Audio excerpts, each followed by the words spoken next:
ഏത് മേഖലകൾ എടുത്ത് പരിശോധിച്ചാലും കേരളം അങ്ങനെ. കേരളത്തില് 957 മുതൽ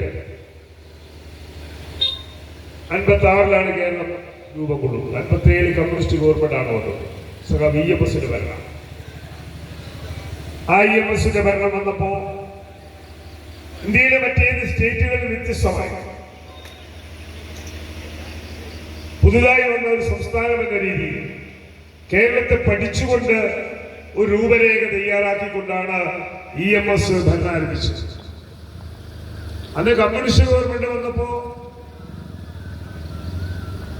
ഇന്ത്യക്ക് സ്വാതന്ത്ര്യം കിട്ടി കുറഞ്ഞ കൊല്ലങ്ങൾ കൊണ്ട് നാടുവാഴിത്വത്തിന്റെയും ജന്മിത്വത്തിന്റെയും ഭൂപ്രമാണിത്വത്തിന്റെയും എല്ലാം വേരുകൾ പൂർണ്ണമായി ഉണങ്ങിയിട്ടില്ലാത്ത അല്ലെങ്കിൽ അറുത്ത് നീക്കിയിട്ടില്ലാത്ത ഈ മണ്ണിനകത്ത് വലിയ എതിർപ്പുകൾ ഉയർന്നു വന്നിരുന്നു. അത് EMS നിയമസഭയിൽ ഒരു പ്രസംഗം, പ്രഥമ നിയമസഭയിൽ ഒരു പ്രസംഗം നടത്തി. കമ്മ്യൂണിസ്റ്റ് ഗ്രാമമാക്കാനല്ല ഞാൻ മുഖ്യമന്ത്രിയായി. കേരളത്തെ കമ്മ്യൂണിസ്റ്റ് ഗ്രാമമാക്കാൻ ഈ ഭരണം ഉദ്ദേശിക്കുന്നില്ല. എന്നാൽ കേരളം ഉള്ളവരും ഇല്ലാത്തവരും തമ്മിലുള്ള അകലം അവസാനിപ്പിക്കുന്നതിന് വേണ്ടി ഗവൺമെന്റ് നിൽക്കും. അന്നത്തെ EMSന്റെ പ്രസംഗം. അതിന് ഇല്ലാത്തവർ എന്തെങ്കിലും എല്ലാം കൊടുത്തേ മതിയാകും.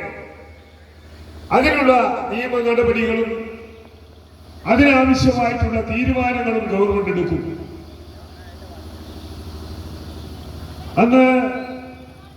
അന്ന് EMSന്റെ കാലത്ത് തുടങ്ങി വെച്ചതാണ് ബഡ്ജറ്റിന്റെ 60% പണം ജനങ്ങൾ ഏറ്റവും കൂടുതൽ ചൂഷണത്തിന് ഇരയാകുന്ന 2 മേഖല, ആരോഗ്യ മേഖല, വിദ്യാഭ്യാസം. അതാണ് കേരളത്തിലെ ഏറ്റവും വലിയ വിജയം. കോഴിക്കോട് മെഡിക്കൽ കോളേജ് നമുക്ക് ആ കാലത്ത് കിട്ടിയതാണ്. ഇന്ന് ഏഷ്യയിലെയും ലോകത്തിലെയും ഏറ്റവും കൂടുതൽ രോഗികൾ വരുന്ന കേന്ദ്രമാണ് കോഴിക്കോട് മെഡിക്കൽ കോളേജ്. EMS വളരെ കൃത്യമായി